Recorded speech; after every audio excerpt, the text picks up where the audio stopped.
Leonard Brooks, 63, trudged up the creaking stairs to his apartment above the old bookstore in Coldwater, New York. The air was thick with the musty scent of damp wood and stale coffee grounds, a familiar comfort after his weekend hiking in the Adirondacks. His boots, still caked with forest mud, left faint brown smears on the worn rug.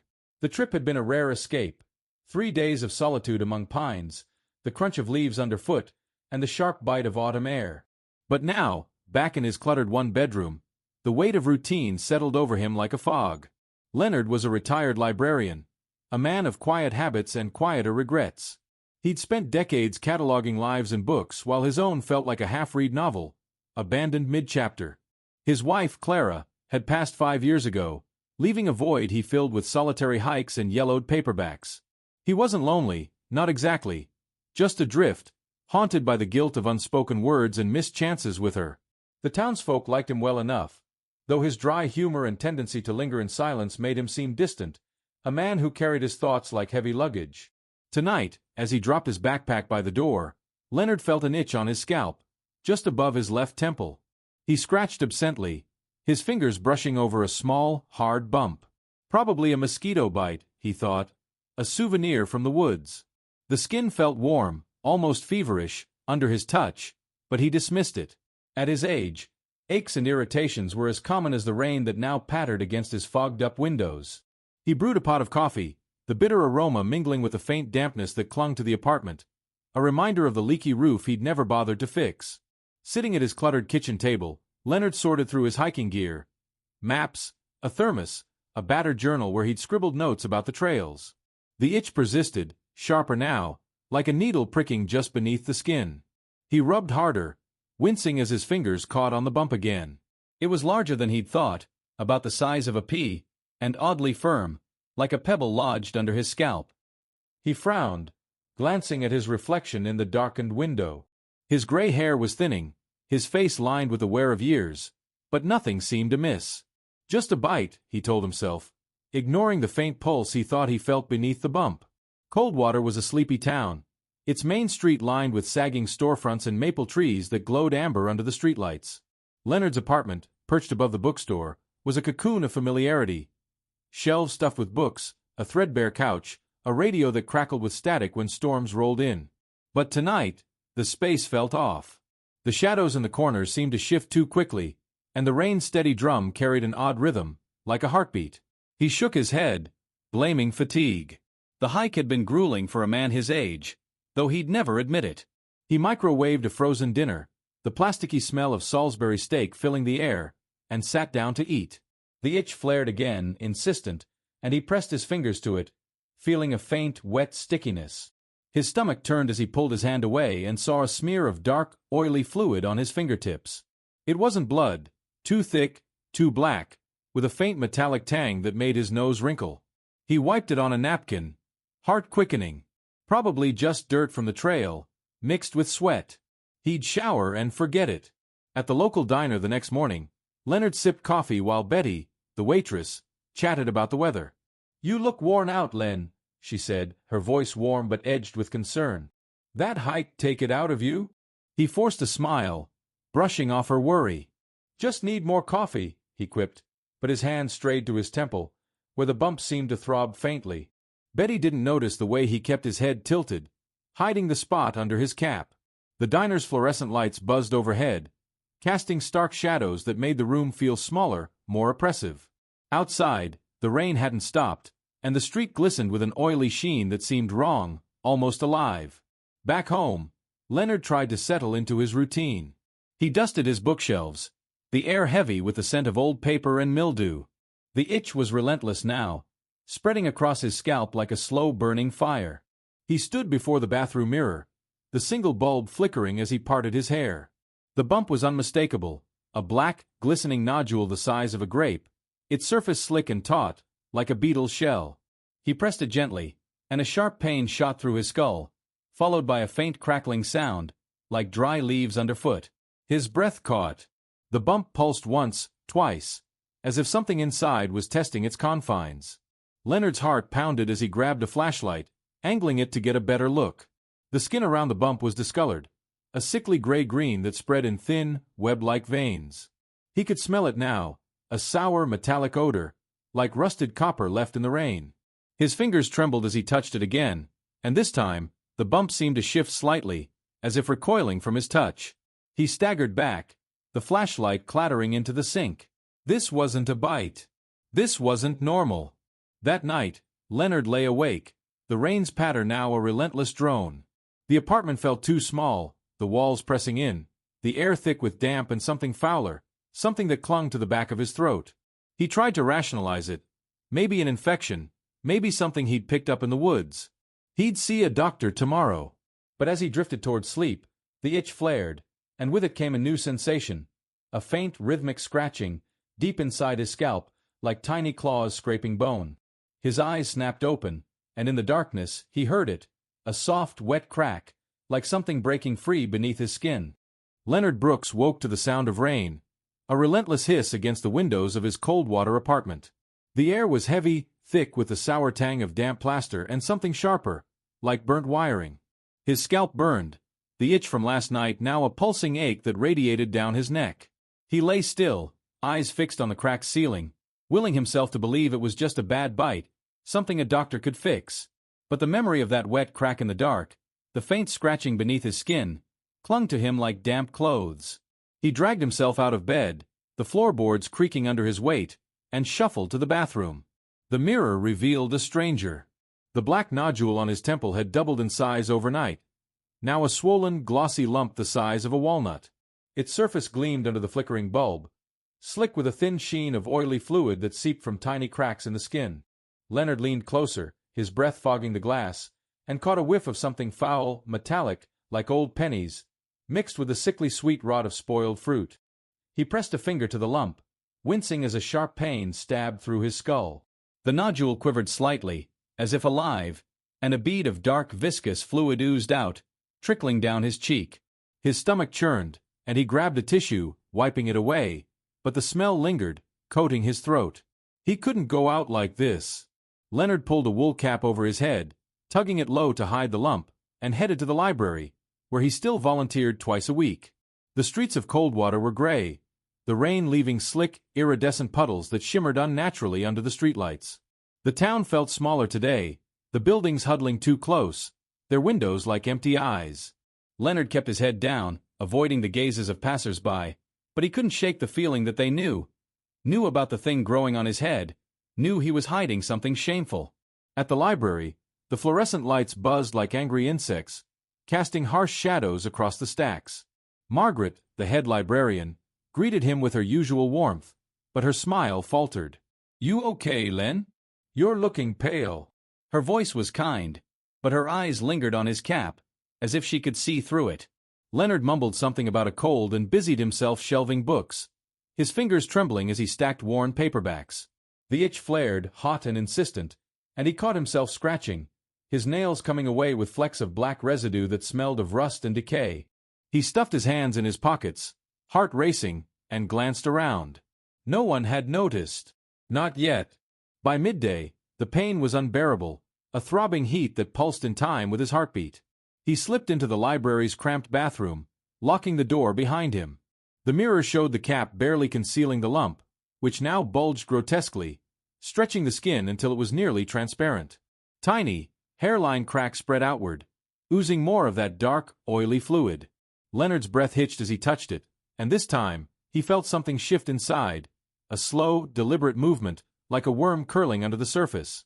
His knees buckled, and he gripped the sink, fighting the urge to vomit.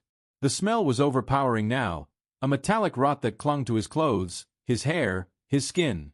He couldn't stay here. He muttered an excuse to Margaret about feeling ill and hurried home, the rain soaking through his jacket. The apartment was no refuge. The air felt thick, oppressive, the damp walls seeming to pulse with the same rhythm as the lump on his head.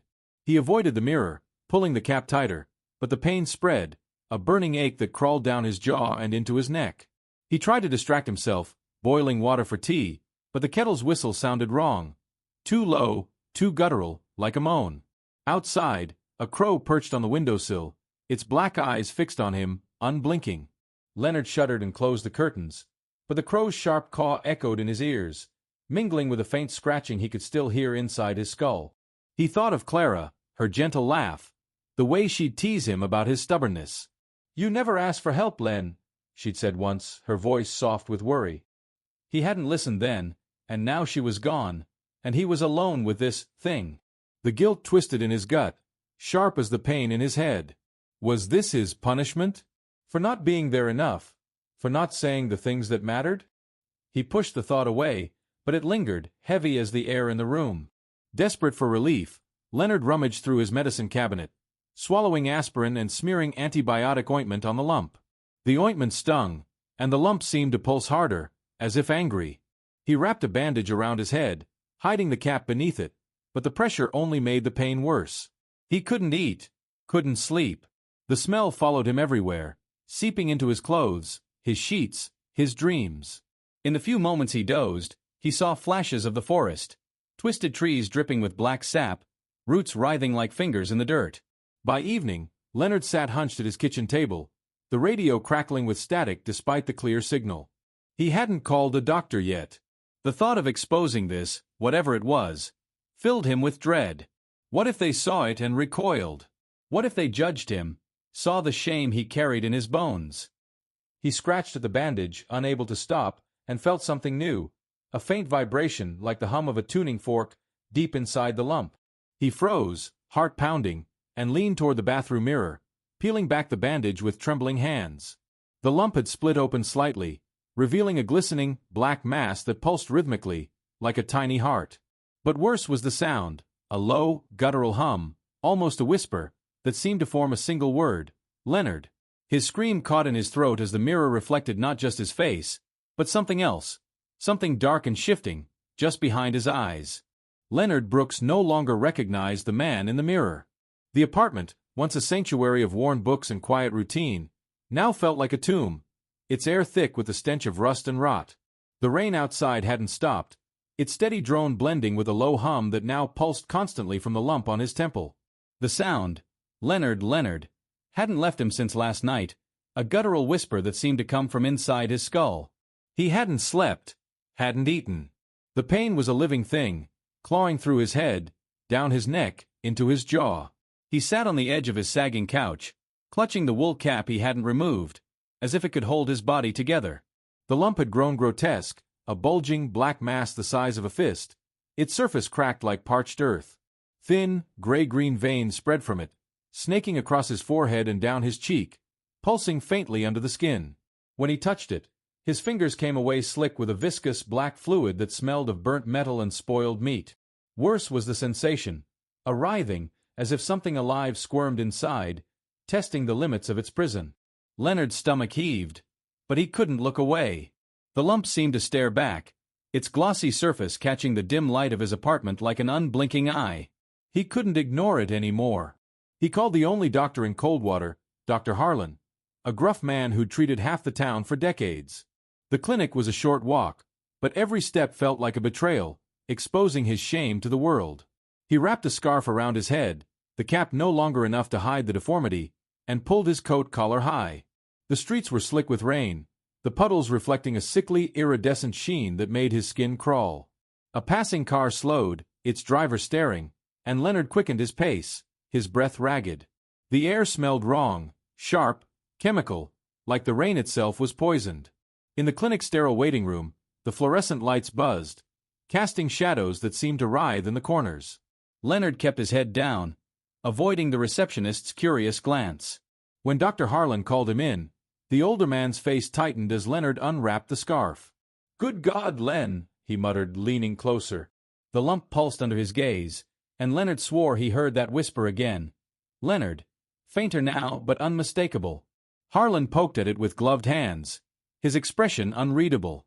"Could be a cyst," he said, but his voice lacked conviction. "Or some kind of infection. We'll need tests. Biopsy, maybe."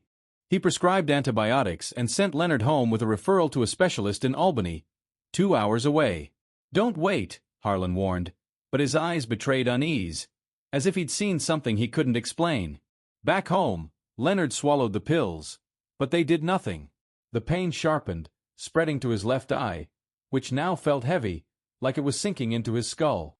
He tried to clean the lump, dabbing it with alcohol, but the liquid hissed on contact, releasing a cloud of acrid vapor that stung his throat.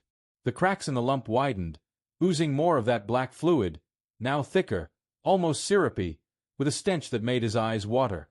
He wrapped it in fresh bandages, but they soaked through within hours, stained dark and clinging to his skin like wet leaves. The apartment's walls seemed to close in, the damp air heavy with that same metallic rot. The radio, left on for comfort, spat static interspersed with faint, garbled whispers that sounded too much like his name. Sleep brought no relief. Leonard's dreams were feverish, fragmented, images of the Adirondack forest, its trees dripping black sap, their roots twisting into shapes that looked like hands, reaching for him. He woke gasping, his scalp burning, and stumbled to the bathroom. The mirror showed the lump had spread, its edges blurring into his skin, the veins now crawling down his neck like roots under soil. He clawed at it, desperate, and a chunk of cracked skin peeled away, revealing something beneath, a cluster of thin, black tendrils, wriggling like worms in wet earth. He screamed, the sound swallowed by the apartment's oppressive silence, and collapsed to the floor, his hands shaking. The guilt he'd carried since Clara's death surged, sharper now, intertwined with the horror. She'd begged him to open up, to share the weight of his silences, but he'd held back, afraid of being seen, truly seen. Now, this thing was exposing him, marking him as flawed, broken. Was it punishment? A curse from the forest? From the earth he'd tread so carelessly? He thought of the hike, the strange clearing he'd stumbled into, where the air had felt thick, the ground spongy and warm, like flesh. Had he brought something back? The apartment was no longer his. The shadows moved wrong, stretching too long across the walls, and the rain outside sounded like a chorus of low, guttural moans. Leonard avoided the windows, where the crow from yesterday, or another he couldn't tell, still perched, its beak tapping the glass in time with the lump's pulse. He tried to call the specialist, but the phone line crackled, spitting static that sounded like laughter. He was alone, trapped with this thing that was no longer just on him, but in him, changing him. By nightfall, the pain was unbearable, a white-hot agony that blurred his vision. He staggered to the mirror, unable to resist, and peeled back the sodden bandages. The lump had split open further, its center now a gaping wound, black and glistening. But inside something gleamed, a tiny wet orb, like an eye, staring up at him. It blinked, slow and deliberate, and the whisper came again, louder now, unmistakable. "Leonard, look." His scream echoed through the apartment, but the eye didn't blink again. It watched, unyielding, as the tendrils beneath his skin began to writhe faster. Leonard Brooks was no longer human, or so he feared. His apartment in Coldwater, New York, had become a prison, its walls slick with damp, the air choked with a stench of rusted iron and rotting flesh. The rain outside pounded relentlessly, its rhythm now a guttural pulse that matched the throbbing in his skull. The lump on his temple was no longer a lump. It was a mass, a grotesque, pulsating thing that had consumed half his face, stretching the skin until it tore like wet paper. The black tendrils he'd glimpsed yesterday now writhed openly, spilling from the wound like roots seeking light, each movement sending shards of pain through his body. The eye he'd seen, that horrible blinking orb, stared out from the mass, unblinking now, its gaze cold and alien. Leonard hadn't left the apartment in days. He couldn't. The thought of anyone seeing him, Margaret, Betty, even a stranger, filled him with a shame so deep it burned hotter than the pain. He'd unplugged the phone, its static-laced whispers too much to bear. The radio was silent, but the apartment wasn't. The walls creaked, not with the settling of old wood, but with a wet, organic sound, like bones shifting in meat.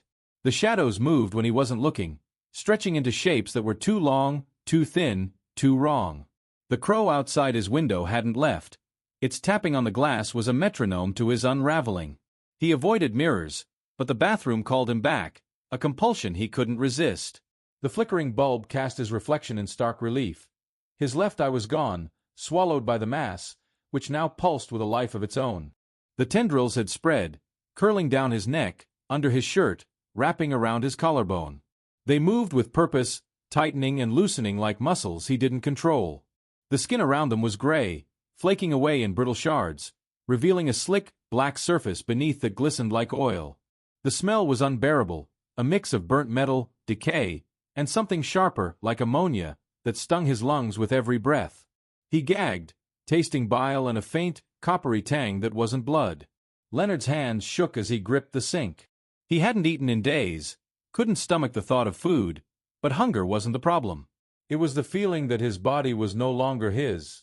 The tendrils moved without his permission, and sometimes, when he closed his eyes, he felt them probing deeper, threading through muscle, coiling around bone. The whispering hadn't stopped. Leonard, look, Leonard, see. And it wasn't just his name now. It was a chorus, low and guttural, urging him to accept something he couldn't comprehend. He thought of Clara, her face fading in his memory, replaced by the guilt of his silence. Had he brought this back from the forest?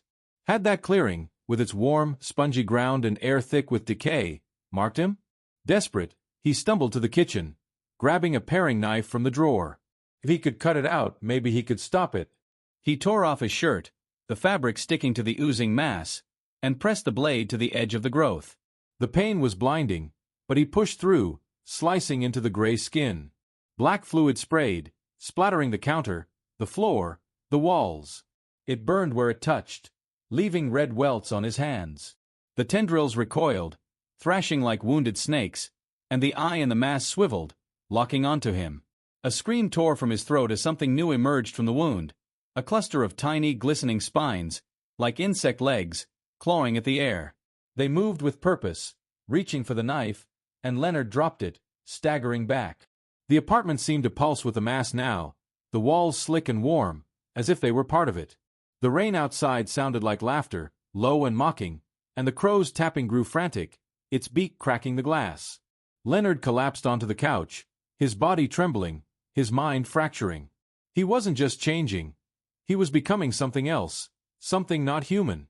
The guilt over Clara, the years of holding back, felt like the root of it all. This thing was his shame, his failure, made flesh.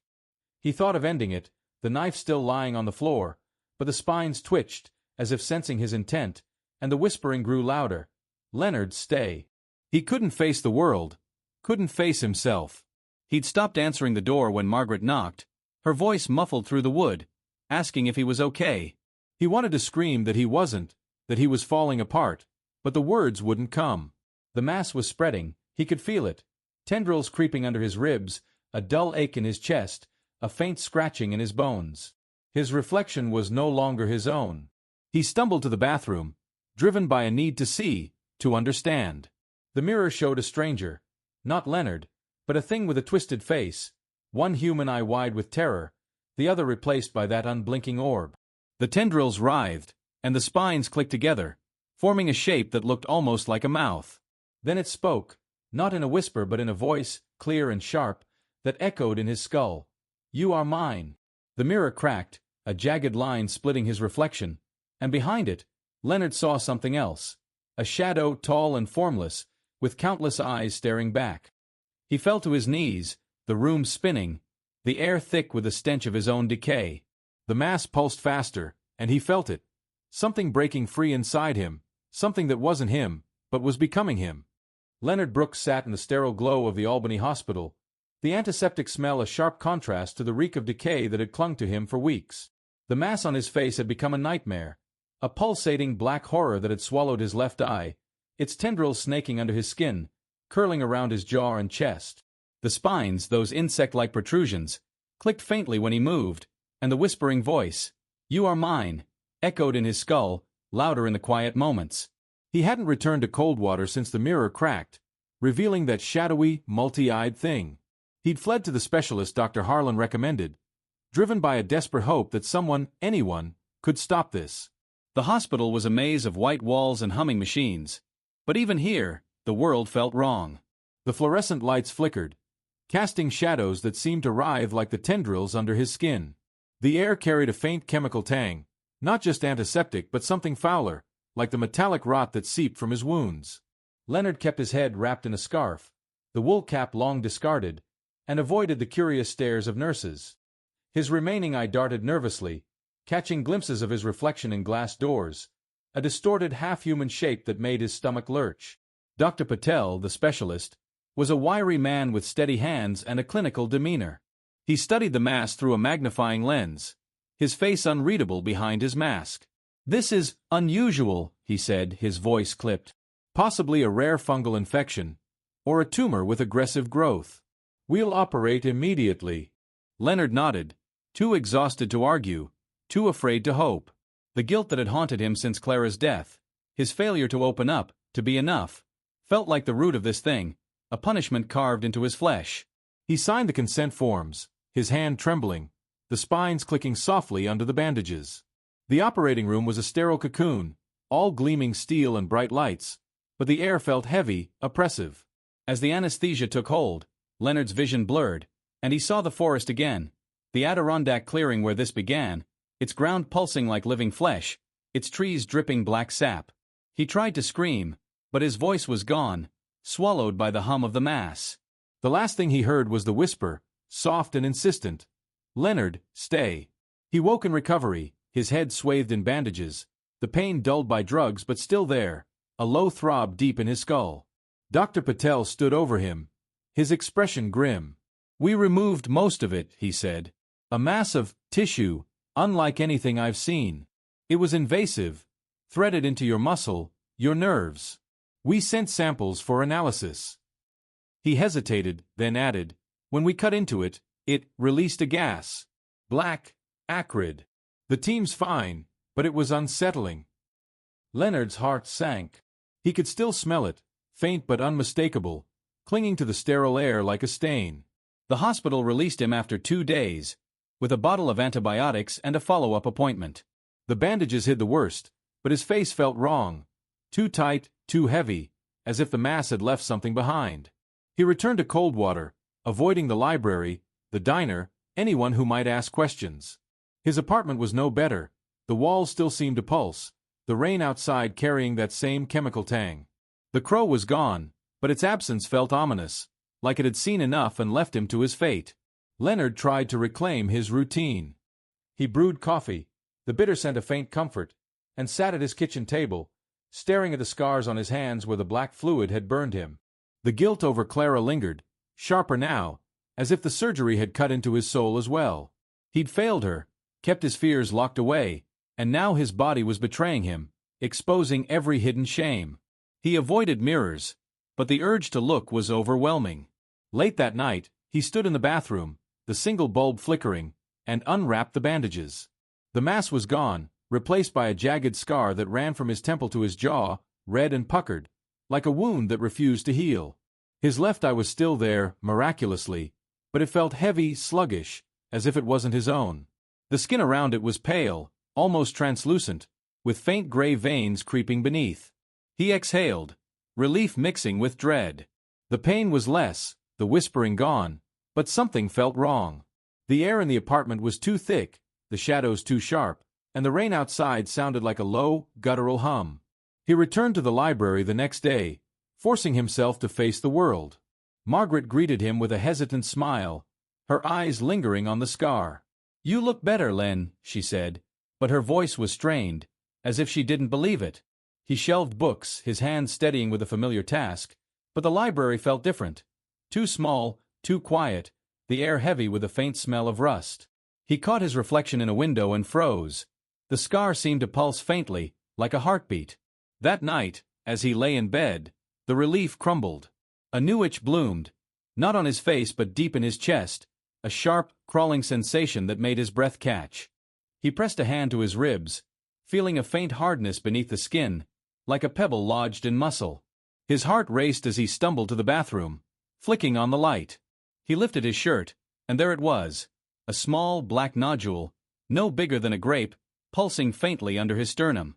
The whispering returned, soft but clear, from somewhere deep inside.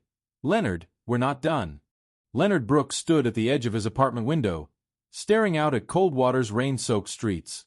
The air was heavy, laced with a faint metallic tang that had haunted him for weeks. Though the rain itself seemed quieter now, its relentless drones softened to a whisper. The new nodule on his chest, that small black pulse beneath his ribs, had not grown since he discovered it 2 nights ago, but its presence was a constant weight, a reminder that the horror might not be over. The surgery in Albany had carved away the mass on his face, leaving a jagged scar that twisted from temple to jaw, but the itch in his chest, the faint scratching deep inside, told him the disease was still there, waiting. He hadn't slept, hadn't eaten. his body a stranger he could no longer trust.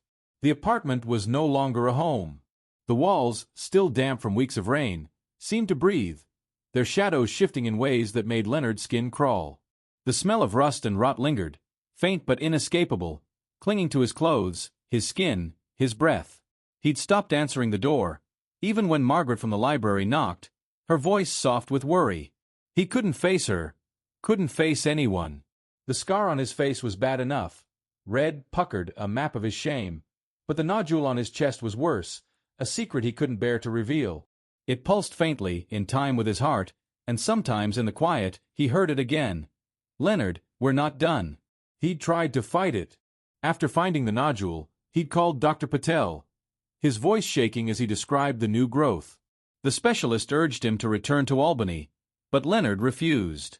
The memory of the operating room, the black gas, the tendrils threaded through his nerves, the way the mass had seemed alive, made his stomach churn. He couldn't go through it again. Instead, he'd scoured the internet, searching for answers, finding only vague mentions of rare infections and parasitic growths. Nothing explained the whispering, the blinking eye, the shadow in the cracked mirror. Nothing explained the feeling that this thing wasn't just in him. It was him, a manifestation of the guilt he'd carried since Clara's death, the silence he'd buried her in. Leonard forced himself back to routine, clinging to the hope that normalcy could anchor him. He returned to the library, shelving books under Margaret's cautious gaze. "You're looking better," she said, but her eyes lingered on his scar, and Leonard saw the unease she tried to hide. The library felt wrong, too quiet, the air thick with the scent of old paper and something sharper, like burnt metal. His hands trembled as he worked, the nodule on his chest itching fiercely, a burning ache that spread to his lungs. He caught his reflection in a glass case, and for a moment, the scar seemed to pulse, the skin around it gray and translucent, like it was thinning again. At home, he avoided the bathroom mirror, covering it with a towel. The apartment's walls seemed to close in, the damp plaster warm to the touch, as if alive. The rain outside was softer now, but the puddles on the street glistened with that same iridescent sheen, like oil spilled from some unseen wound. Leonard brewed coffee, the bitter aroma a faint comfort, but when he sipped it, it tasted wrong, sharp, coppery, like blood. He spat it out, his heart racing, and pressed a hand to his chest. The nodule was still small, but it felt harder now, its surface slick under his fingers, like the first lump had been. He tried to sleep, but the dreams came again. Flashes of the Adirondack clearing, its ground pulsing, the trees dripping black sap that smelled of decay. In the dreams, he saw Clara, her face blurred, her voice accusing. "Why didn't you speak, Len? Why didn't you try?" He woke gasping, the nodule throbbing, the scratching inside his chest louder now, like tiny claws scraping bone. He stumbled to the kitchen, grabbing a flashlight to examine himself, too afraid to face the mirror. Under the beam, the nodule gleamed, its surface cracked, oozing a thin trickle of black fluid. He pressed it, wincing, and felt something shift, a slow, deliberate movement, like a finger curling inside him. Desperate, Leonard considered ending it. The paring knife still lay in the drawer, its blade stained from his last attempt to cut the horror away. But the memory of the spines, the writhing tendrils, stopped him. What if cutting it made it worse? What if it spread? He sat on the couch, head in hands, the apartment's shadows pressing closer. The guilt was unbearable now. Clara's death, his silence, his failure to be enough. This thing, this disease, was his punishment, his shame made flesh. But he couldn't give up, not yet. He clung to the faint hope that it might stop, that he might outlast it. Days passed, and the nodule didn't grow. The itching eased, the whispering faded, and Leonard began to believe he was free. He returned to the diner, forcing a smile as Betty poured his coffee. "Good to see you, Len," she said, her voice warmer now, though her eyes flicked to his scar. He nodded, sipping the coffee, relieved that it tasted normal again. The rain had stopped, and the streets of Coldwater gleamed under a pale sun, the puddles drying into faint, oily stains. The apartment felt less oppressive, the walls cooler, the air cleaner. Leonard dared to hope, to believe he'd beaten it, whatever it was. But that night, as he lay in bed, the relief shattered. The nodule was still there, small and hard, and though it hadn't grown, it pulsed faintly, like a heartbeat not his own. He closed his eyes, willing sleep to come, But a sound stopped him. A soft, wet crack, deep in his chest, like something breaking free. His breath caught, and he sat up, heart pounding. He didn't dare look, didn't dare touch it. The apartment was silent, the shadows still. But the air carried that faint metallic tang, sharper now, like a warning. Outside, the rain began again, its drops heavier, darker, staining the window with streaks that looked like blood. And as Leonard drifted into uneasy sleep, he heard it, a whisper, faint but unmistakable, from somewhere deep inside. "Leonard, we're still here."